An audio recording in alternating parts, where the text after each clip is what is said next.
Bonsoir, chers mes étudiants. J'espère que tout le monde vous allez bien. Aujourd'hui, on a un nouveau cours de module Introduction aux relations publiques sur les fonctions et les principes de relations publiques présenté par Dr. Semira. C'est un cours suivi le premier cours sur les relations publiques. On va traiter ce cours les fonctions et les principes de relations publiques par suivi ce plan. Introduction, les axes de la relation publique, les fonctions de la relation publique, les objectifs des relations publiques, les principes des relations publiques et enfin, en conclusion. Introduction, je veux introduire cette cours, les principes et les fonctions de relations publiques. Je veux faire une petite introduction. Les relations publiques constituent une fonction de communication permettant à une entreprise ou une personne de maintenir des relations de confiance avec divers services publics. L'individu peut faire partie du secteur public ou privé. Autrement dit, les relations publiques sont un ensemble de moyens mis en place pour entretenir l'image positive d'une personne ou d'une institution, partant dans le cadre de l'entreprise. En effet, la personne en charge des relations publiques se doit d'établir avec différents publics des relations de confiance dans le pur l'intérêt de l'organisme qu'il représente. Croix de transmission entre l'entreprise et son environnement. Le chargé des relations publiques est un indispensable dans la gestion managériale d'une entreprise ou bien la stratégie de la communication de l'entreprise. On vous dit tout. Le premier point dans cette cours, c'est les axes de la relation publique. Les relations publiques dans le cadre de l'entreprise se déclinent en trois principaux axes. Il s'agit notamment de la création et l'entretien de l'image. On a la création et entretien de la confiance entre l'audience et la société, et l'audience et la société et les travailleurs, ainsi que la création et l'entretien de la notoriété et la fidélité. Les relations publiques peuvent se faire en interne comme en externe. En interne, elles ont pour but de préserver la cohésion entre les différents membres de l'entreprise, renforcer leur niveau de confiance, mais également motiver le personnel. La communication pour un public externe, constitué d'investisseurs et de consommateurs, essentiellement aura quant à elle pour objectif de développer la réputation du groupe en intervenant notamment auprès des médias. En interne, par contre, les relations internes permettent de développer les relations entre l'entreprise et la quasi-totalité des publics environnementaux. Il s'agit entre autres des médias, des autorités locales, le grand public et les fournisseurs, ainsi que les clients. Les fonctions de la relation publique, c'est un deuxième point. Les relations publiques visent à établir la confiance entre les clients et à renforcer leur crédibilité.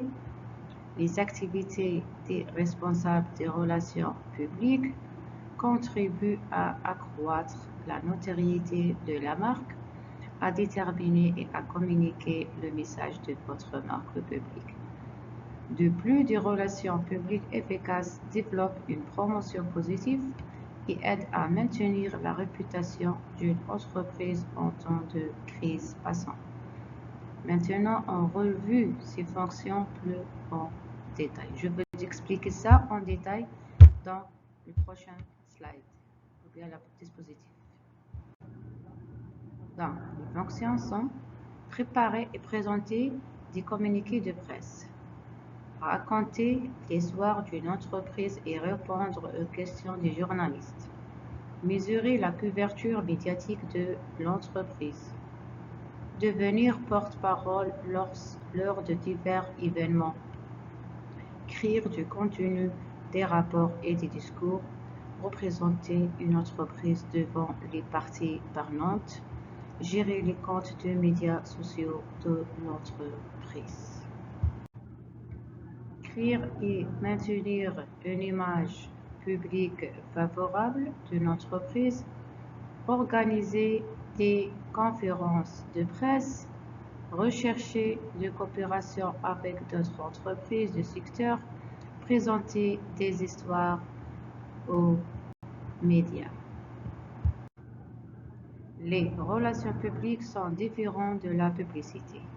Les agences de relations publiques n'achètent pas de publicité, n'écrivent pas d'histoires pour les journalistes. Ils ne se concentrent pas sur des promotions rémunères attrayantes.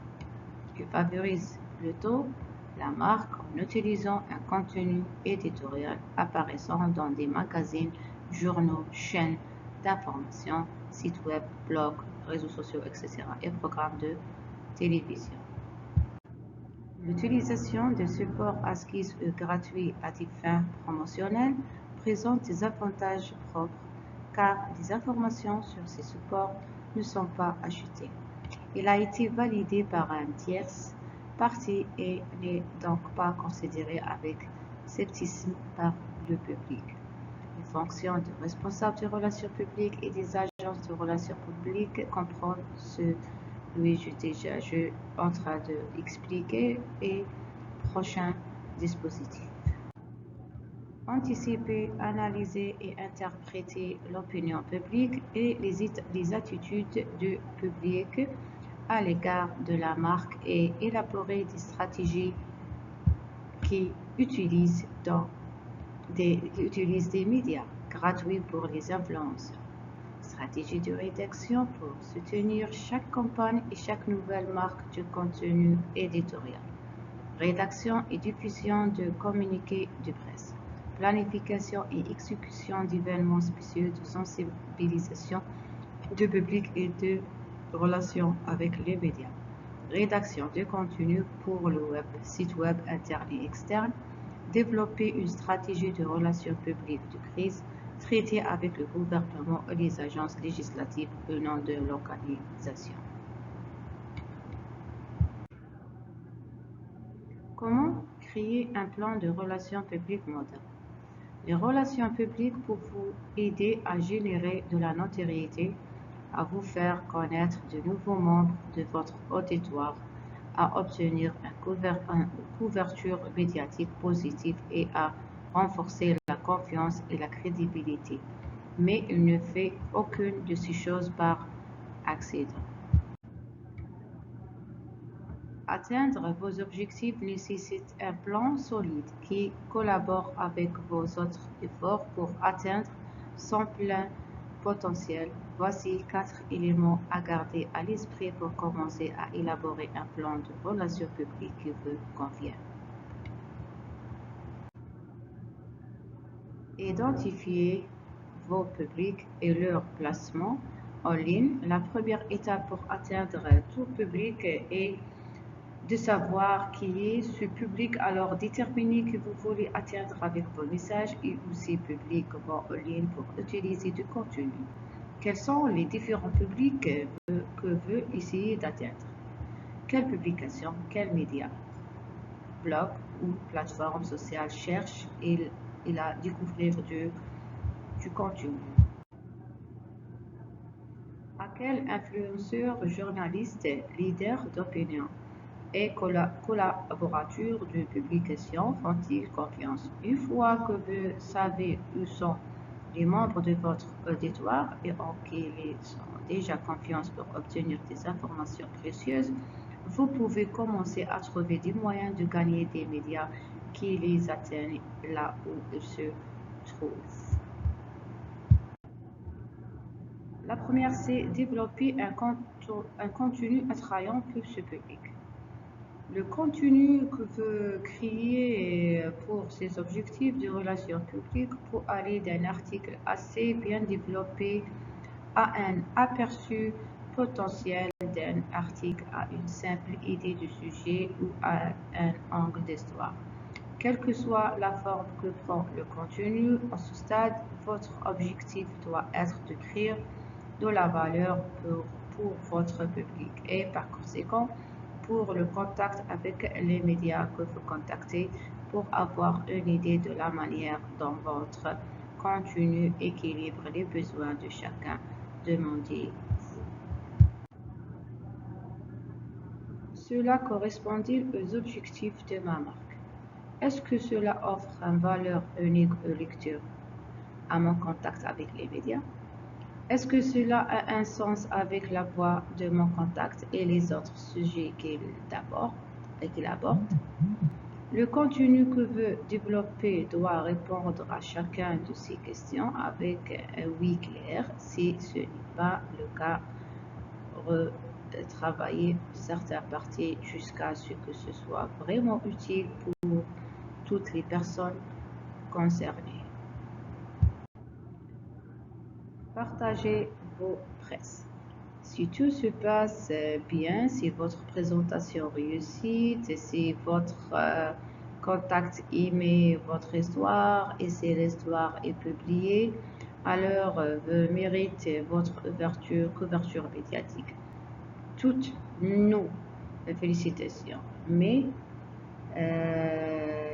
ton travail n'est pas fini. Maintenant que vous disposez de ce média, il est temps de collaborer avec votre équipe marketing pour le mettre à profit. Envisagez d'ajouter des pages de publication à la page de presse de votre entreprise. Partagez les actualités via les médias sociaux, via les réseaux sociaux et par courrier électronique, puis de les ajouter à votre signature électronique afin de renforcer votre crédibilité lors de vos futures campagnes médiatiques. Lorsque cette presse est amplifiée, elle peut toucher davantage de personnes et continuer à diffuser le message de votre marque cours des objectifs des relations publiques et contribue au cycle de marketing, de contenu et de relations publiques. On rend les deux stratégies plus efficaces. Les relations publiques font partie intégrante de la croissance de votre entreprise. Si vous le faites bien, les relations publiques vous aident à accroître la notoriété de votre marque, à générer de précieuses opportunités pour les médias, à gagner en crédibilité et à renforcer la confiance avec les audiences qui vous intéressent le plus. Comprendre exactement ce que les relations publiques et comment elles fonctionnent avec le marketing est la clé pour libérer son plein potentiel. La troisième, c'est les objectifs des relations publiques. Le troisième point, c'est très intéressant et très important. Quels sont les objectifs de relations publiques? Les entreprises embauchent des experts en relations publiques pour effectuer certaines actions et atteindre les objectifs suivants. Renforcer une marque et sa notoriété, informer le public cible sur les produits d'une marque, augmenter la demande, entretenir des relations solides avec les clients, éveiller intérêt, établir une réputation positive d'une marque. La quatrième point, c'est les types de relations publiques. Il existe de nombreux types de relations publiques qui aident à exprimer différents points de vue. Voici quelques-unes. Communication stratégique. Qu'est-ce que ça veut dire la communication stratégique? Création et développement de certaines stratégies suivies par les responsables des relations publiques pour atteindre les objectifs de l'entreprise. Relations communautaires, engagement direct avec le public et la communauté via différents canaux de communication. On a les relations médias, communication avec les médias visant à véhiculer le message principal d'une entreprise auprès du public. Affaires publiques, établir et construire des relations avec des politiciens, des gouvernements et d'autres parties. Communication interne, développement de programmes pour fidéliser et satisfaire les salariés de l'entreprise. Relations publiques. Concernant les principes fondamentaux des relations publiques que chaque petite entreprise devrait les connaître, la première, c'est comprendre votre public cible et ce qu'il veut. En tant que propriétaire d'entreprise, il est important de comprendre votre public cible et ce qu'il veut. En comprenant votre public cible, vous pouvez créer des stratégies de marketing et de vente plus susceptibles de lui plaire. Il existe plusieurs façons de rechercher votre public cible, notamment des sondages, des questionnaires en ligne, des groupes de discussion et des entretiens. Ce sont très intéressants, c'est les outils de recherche pour connaître l'audience, les besoins d'audience, etc.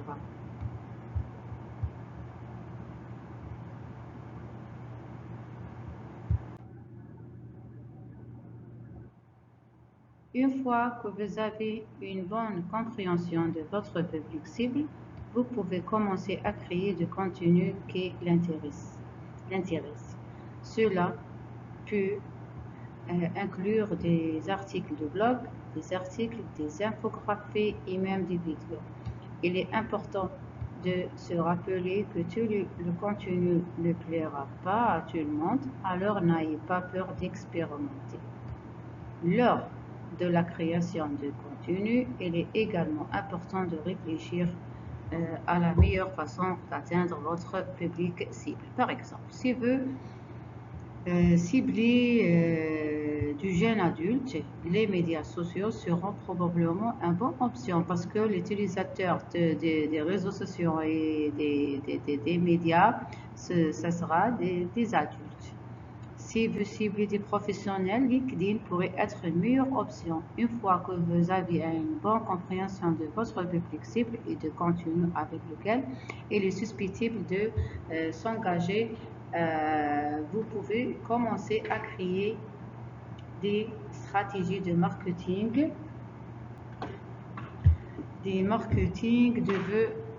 et de vente plus efficaces si vous ne savez pas par où commencer, envisager d'embaucher un consultant en marketing ou en vente qui pourra vous aider à créer un plan adapté à votre entreprise. C'est-à-dire la détermination de l'audience est très importante pour connaître comment le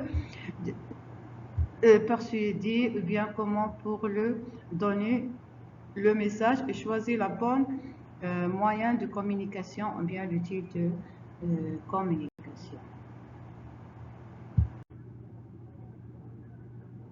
La deuxième, c'est créer un message clair qui résonne avec votre public.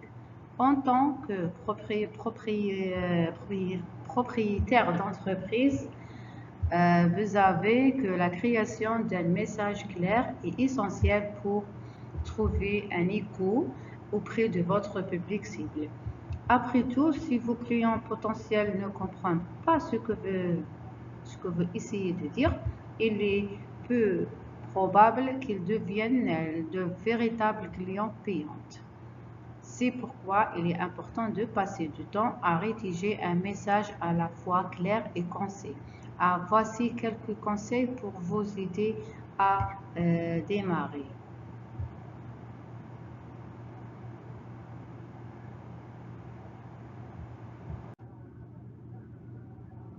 La première, c'est la définissez votre public cible.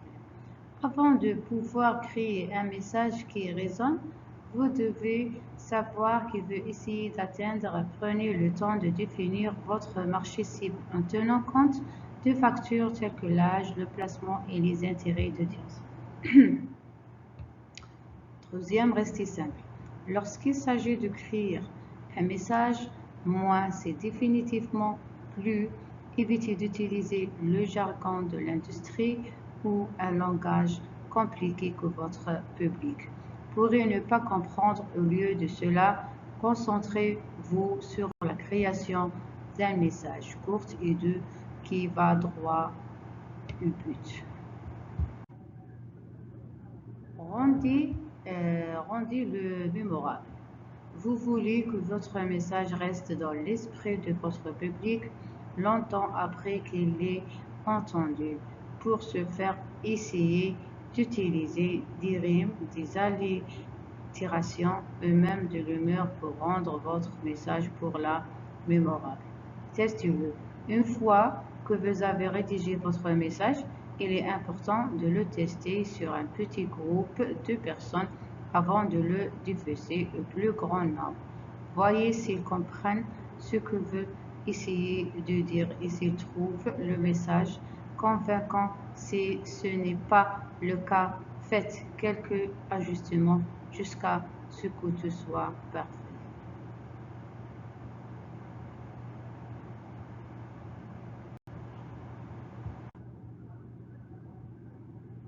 La création d'un message clair est essentielle à toute campagne marketing réussie. En suivant ces conseils, vous pouvez être sûr que votre message trouvera un écho auprès de votre public cible et vous aidera à atteindre vos objectifs commerciaux.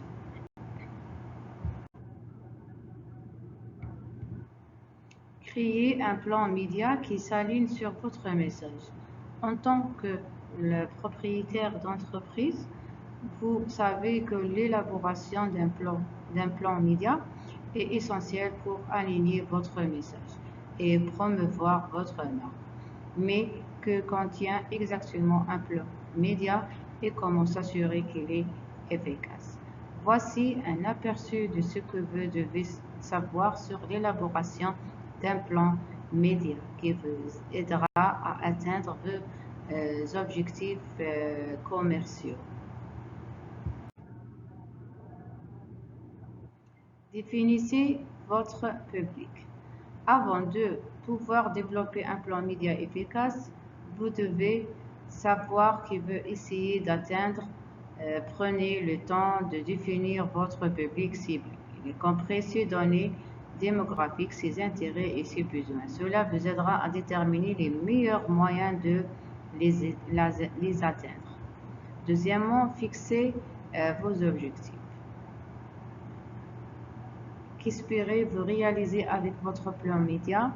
Vous souhaitez accroître la notoriété de votre marque, générer du trafic par votre site web ou générer des ventes.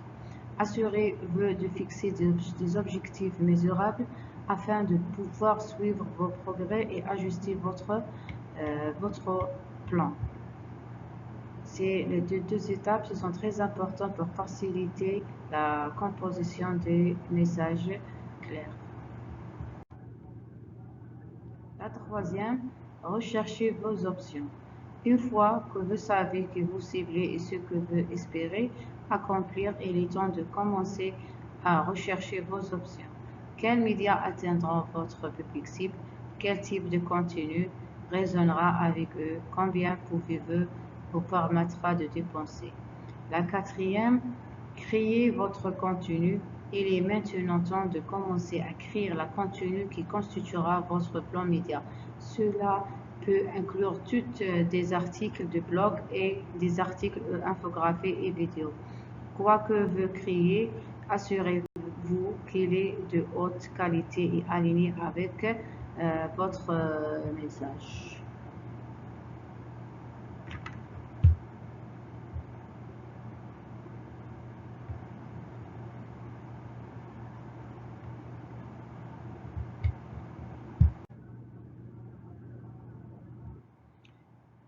Élaborez votre budget. Combien êtes-vous prête à dépenser pour votre plan média? Assurez-vous de tenir compte du coût de création de contenu, d'achat de publicité et d'embauche d'aide extérieure. C'est nécessaire. Ensuite, élaborer un budget réaliste qui vous permettra d'atteindre vos objectifs. Mettre en œuvre et suivre. Une fois votre plan média en place, il est temps de le mettre en œuvre et de commencer à suivre vos résultats. Cela vous aidera à voir ce qui fonctionne et ce qui ne fonctionne pas afin que vous puissiez faire les ajustements nécessaires en cours de route. En suivant ces conseils, vous pouvez élaborer un plan média qui vous aidera à atteindre vos objectifs commerciaux. Développer des stratégies de sensibilisation efficaces. En tant que propriétaire d'une petite entreprise, vous êtes susceptible de porter plusieurs casquettes, dont celle de spécialiste des relations publiques. Il est important de comprendre les principes fondamentaux des relations publiques afin de développer des stratégies de sensibilisation efficaces. Le premier principe des relations publiques est de comprendre votre public qui essayez-vous d'atteindre avec votre message. Quels sont leurs besoins et leurs envies? Qu'est-ce qui les motive? Une fois que vous avez une bonne compréhension de votre public cible, vous pouvez développer des messages qui leur sont adaptés et qui résonneront avec eux.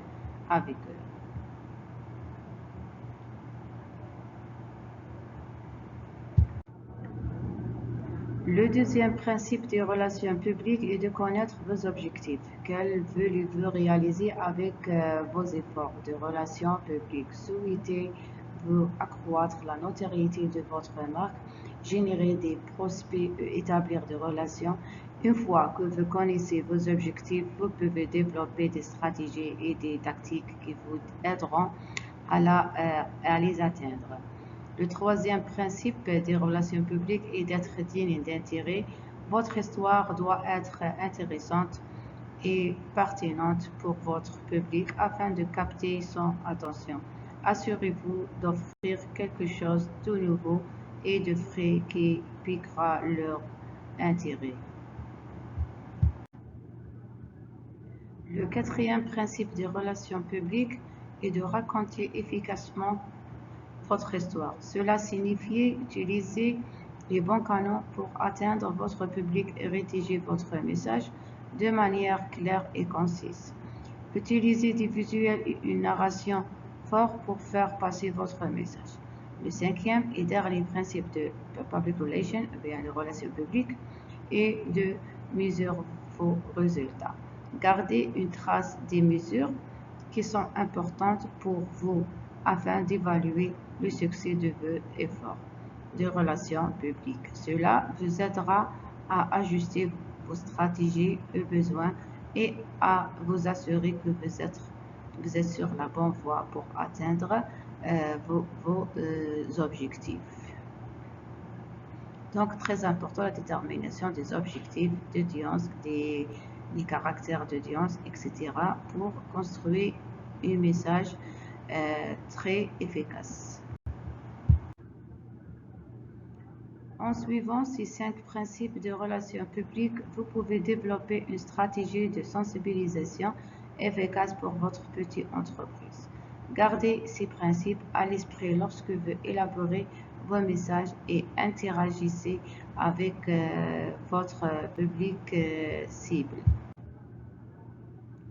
Surveillez et ajustez votre stratégie de relations publiques. C'est nécessaire à l'heure que le monde du marketing et de la publicité continue d'évaluer les stratégies et tactiques utilisées par les petites entreprises pour se faire remarquer et développer leur clientèle doivent également évoluer. L'un des outils les plus efficaces à la disposition d'une petite entreprise est les relations publiques. Lorsqu'elles sont effectuées correctement, les relations publiques peuvent aider une petite entreprise de plusieurs manières, notamment en générant une couverture médiatique positive, en renforçant la notoriété de la marque et en établissant un leadership éclairé.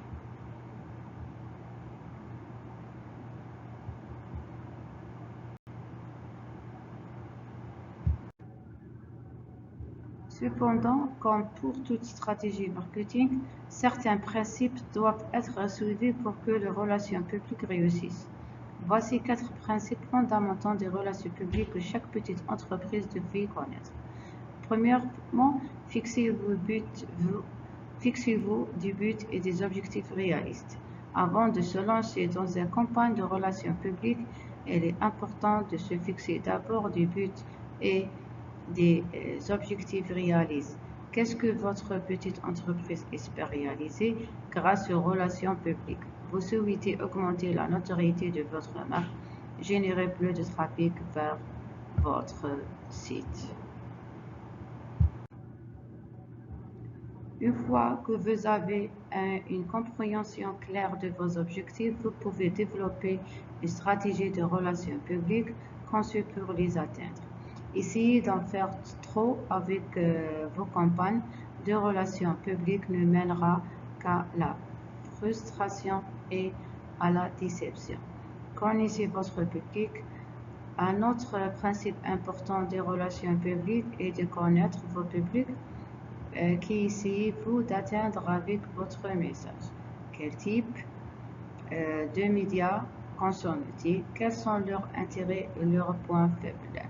En comprenant votre public cible, vous pouvez développer des campagnes de relations publiques qui sont plus susceptibles de trouver un écho auprès d'eux et d'atteindre les résultats souhaités.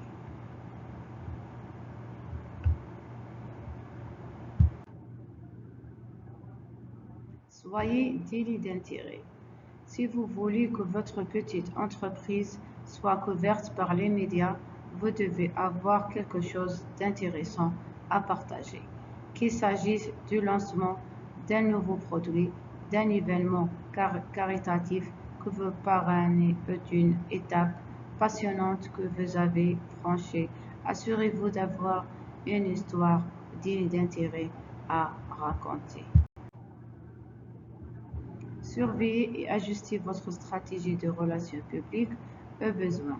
Enfin, il est important de surveiller les résultats de vos campagnes de relations publiques et de faire les ajustements nécessaires. Qu'est-ce qui fonctionne et ce qui ne fonctionne pas? Que peut-on améliorer? N'ayez pas peur d'expérimenter différentes tactiques et stratégies jusqu'à ce que vous trouviez ce qui fonctionne le mieux pour votre petite entreprise. En suivant ces 4 principes fondamentaux des relations publiques, vous pouvez maximiser l'impact de vos campagnes de relations publiques et aider votre petite entreprise à atteindre ses objectifs. Créer une image publique positive pour votre petite entreprise. En tant que propriétaire d'une petite entreprise, vous êtes le visage de votre entreprise. Tout ce que vous faites et dites reflète votre entreprise. Il est donc important de créer et de maintenir une image publique positive, soit professionnelle. Cela signifie s'habiller et parler de manière appropriée, être ponctuel et organisé, et fournir des produits et des services de qualité. Soyez amical et serviable. Établissez un contact visuel et soyez poli avec toutes les personnes que vous rencontrez en personne et en ligne. Impliquez-vous dans votre communauté, impliquez-vous dans des organisations caritatives et des événements locaux et montrez que vous ne vous souciez pas seulement de gagner de l'argent. Sois positif. Personne n'aime une pensée négative que vous traitez avec des clients, des employés ou le grand public. Essayez toujours de rester positif et optimiste. En suivant ces conseils, vous pouvez créer une image publique positive pour votre petite entreprise qui aidera à attirer des clients et à créer de la bonne volonté dans votre communauté. Conclusion, je veux conclure, je veux faire aussi un petit résumé sur tout ce qu'on a appris dans ce cours, soit les axes de relations publiques, les principes et les fonctions et les axes de relations publiques et les principes de relations publiques. Ce sera très intéressant pour vous. Tout d'abord, il convient de mentionner qu'une communication efficace avec le public par le biais de médias non rémunérés ou gagnés contribue à améliorer la crédibilité. Pour devenir des clients fidèles, les gens doivent faire confiance à une marque. Les relations publiques permettent aux entreprises de gagner la confiance en communiquant l'histoire, l'idée et le produit d'une entreprise en cas de crise et permet de restaurer la confiance des clients de la marque. Deuxièmement, cela améliore la visibilité de la marque, de merveilleux articles de blog, des histoires positives sur une entreprise, des critiques de produits resteront longtemps visibles sur les moteurs de recherche. C'est pourquoi les équipes des entreprises écrivent des histoires positives qui apportent de la croissance. Troisièmement, les relations publiques créent des liens avec les communautés. Cela aide également à établir des relations avec des influenceurs qui peuvent promouvoir une marque ou une autre. Les relations publiques améliorent la présence de ligne et augmentent le volume des ventes. Exemple réussi de relations publiques. Il existe de nombreux exemples de bonnes relations publiques. Nous avons préparé le plus réussi des marques que vous connaissez probablement. On a cet exemple sur Outspace. L'entreprise est réputée pour son approche intéressante de la création de ses campagnes.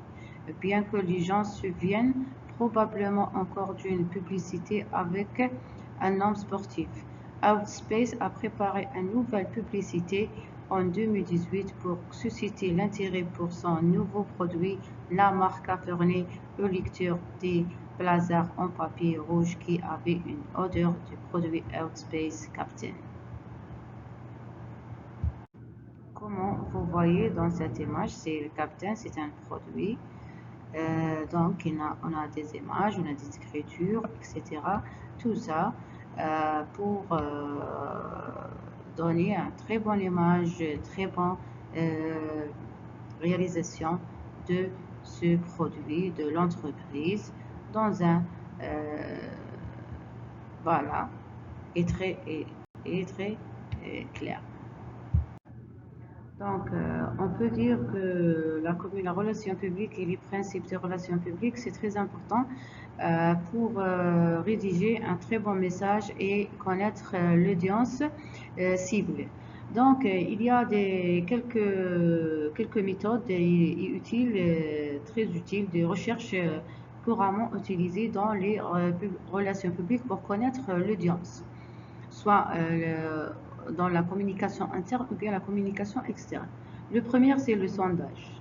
Le deuxième, c'est audit de communication. La troisième, c'est le questionnaire posto-téléphonique. Maintenant, avec les nouvelles technologies, on peut faire le questionnaire électronique.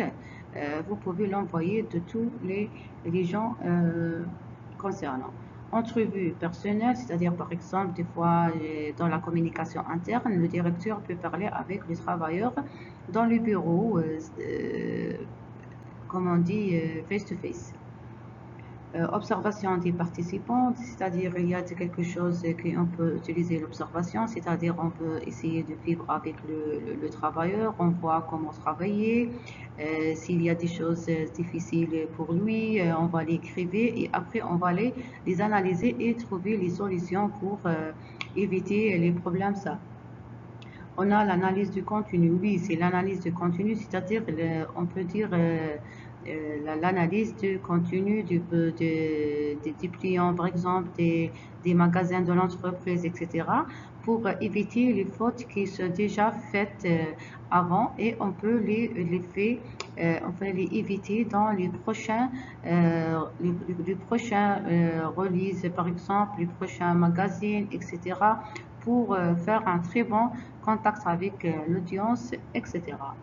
Et on a aussi identification des problèmes et des tendances. Donc, pour être valable, la recherche dans le domaine de relations publiques doit être rigoureuse et exhaustive.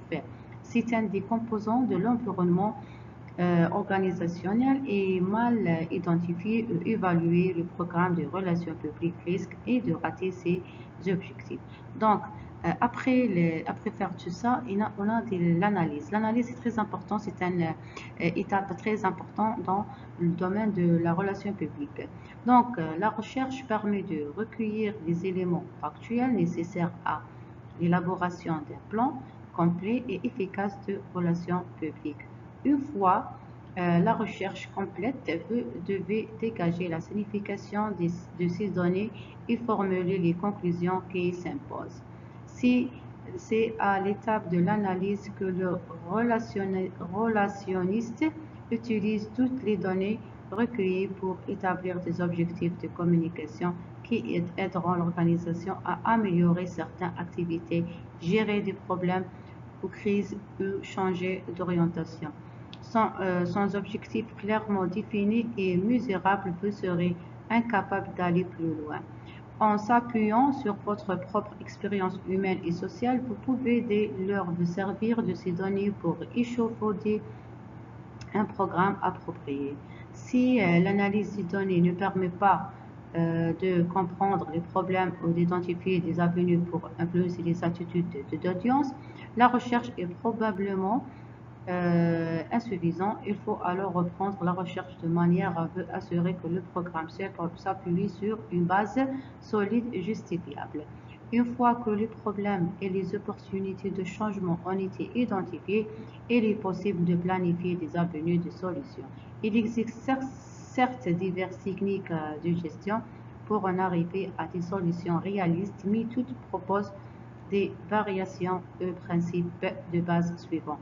Identification des problèmes, identification des causes des problèmes, identification des causes majeures, identification des solutions possibles, sélection des meilleures solutions et application des solutions au programme. Scott Kaltib et Alan Center, deux relationnistes de renom en Amérique du Nord, proposent une stratégie semblable dans leur ouvrage stratégique Analysis. Identification des objectifs, comme on m'a déjà expliqué, évaluation des choix possibles, comparaison des avantages et risques, évaluation des conséquences, prise de décision, planification tactique. Peu importe le système d'analyse, il est essentiel de se poser trois questions. Quels résultats veut-on obtenir? Quels sont les obstacles? Comment les surmonter? Les réponses à ces questions vous aideront à préparer un synopsis de programme. Compte tenu des moyens de communication disponibles, vous êtes alors prêt à passer à la phase finale de l'analyse, soit le raffinement des moyens qui seront utilisés pour atteindre les objectifs du programme. La communication est l'étape dynamique de la démarche des relations publiques. En bref, la communication est bidirectionnelle. Une personne physique ou morale envoie un message à un autre et celle-ci reçoit et réagit. Le message peut être envoyé de plusieurs façons: médias imprimés ou électroniques, courrier postal, rencontre face à face, etc. Là, le récipiendaire peut aussi l'interpréter de plusieurs façons. Des variables comme les émotions, l'origine éthique et la culture locale peuvent influencer la manière avec laquelle le message est reçu.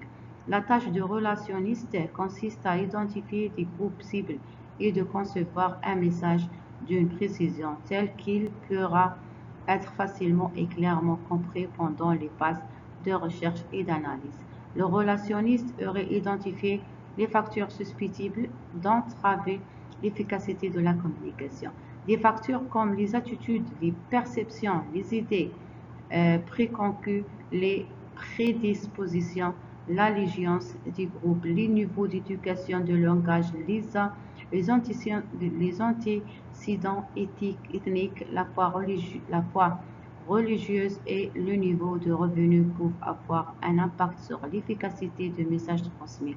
Avec une définition détaillée des groupes cibles et relationnistes en mesure de concevoir un message particulier pour chaque groupe. Il s'agit ensemble de variations sur un même thème adapté aux préoccupations de chaque groupe et tenant compte des facteurs de perception pertinentes à chacun.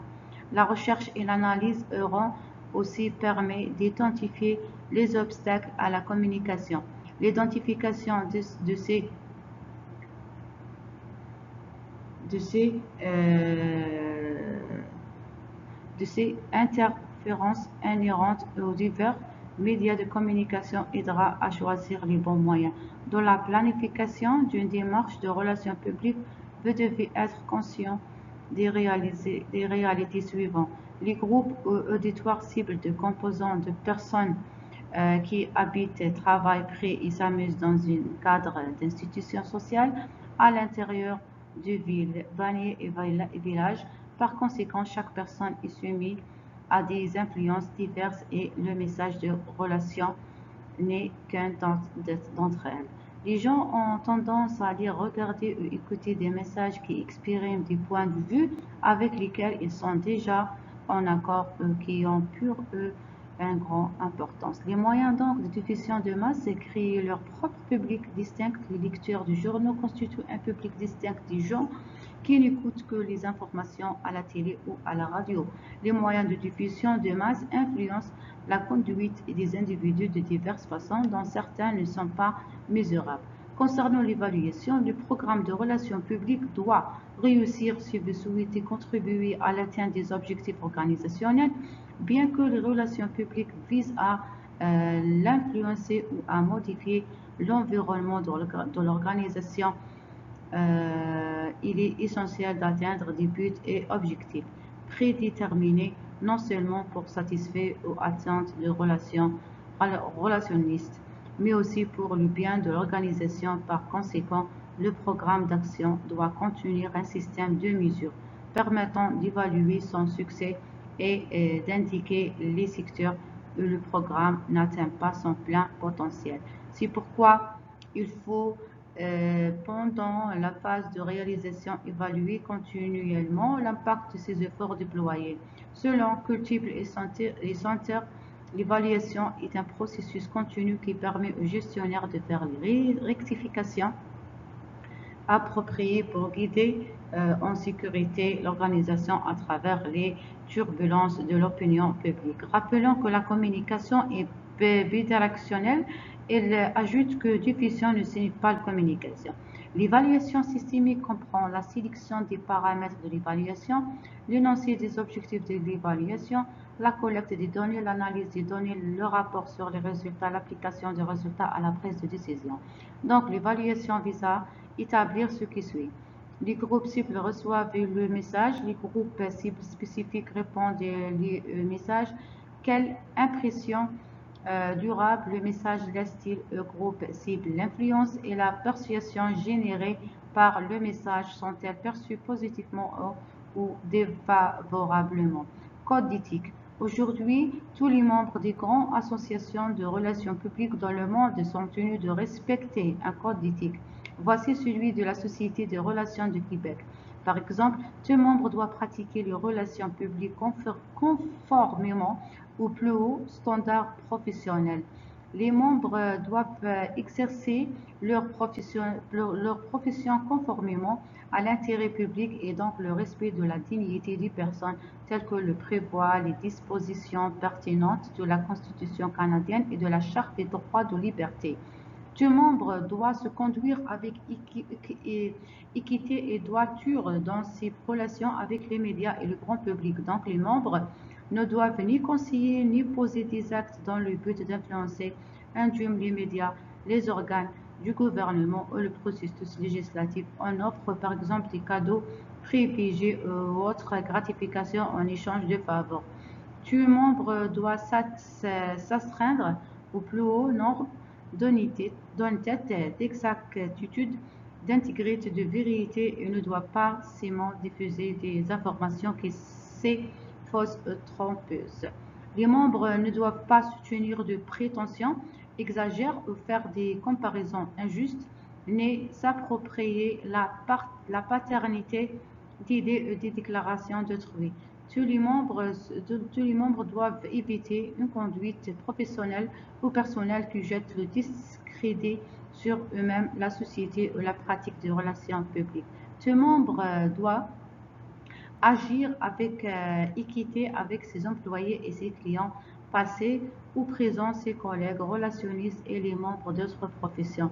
Les membres ne doivent pas intentionnellement causer préjugés à la pratique d'un collègue relationniste ou nuire à sa réputation professionnelle.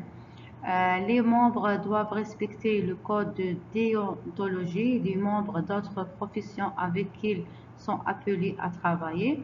Tout membre doit être disposé à divulguer le nom de l'employeur ou de client au nom de qui il fait des communications publiques et éviter de s'associer avec quiconque ne respecterait pas ce principe. Tout membre doit être disposé à divulguer le nom de l'employeur ou de client au nom de qui il fait des communications publiques. En outre, il ne doit pas associer avec quiconque prétendant représenter l'intérêt ou affirmant son indépendance ou son impartialité représente en réalité des intérêts autres inavoués. Donc, tout membre doit protéger la confidentialité de ses rapports avec ses employeurs ou clients passés, actuels ou potentiels. Les membres ne doivent pas utiliser ni dévoiler des informations confidentielles obtenues d'employeurs ou de clients passés ou actuels sans leur autorisation explicite ou à moins d'être contraints par les cours de justice. Tout membre ne doit pas représenter des intérêts conflictuels ou concurrentiels sans que les personnes directement concernées ne les autorisent après avoir pris connaissance de tous les faits.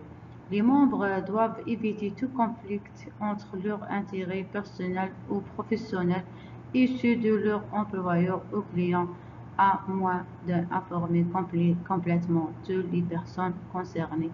Tout membre on doit pas garantir un résultat qui dépasse ses compétences ou attributions. Les membres ne doivent accepter personnellement pour leurs services professionnels ni honoraires, commissions, gratifications ou autres considérations de quiconque sauf des employeurs ou clients à qui ont effectivement rendu de tels services. Donc c'est ça, c'est les principes de communication dans le cadre de comment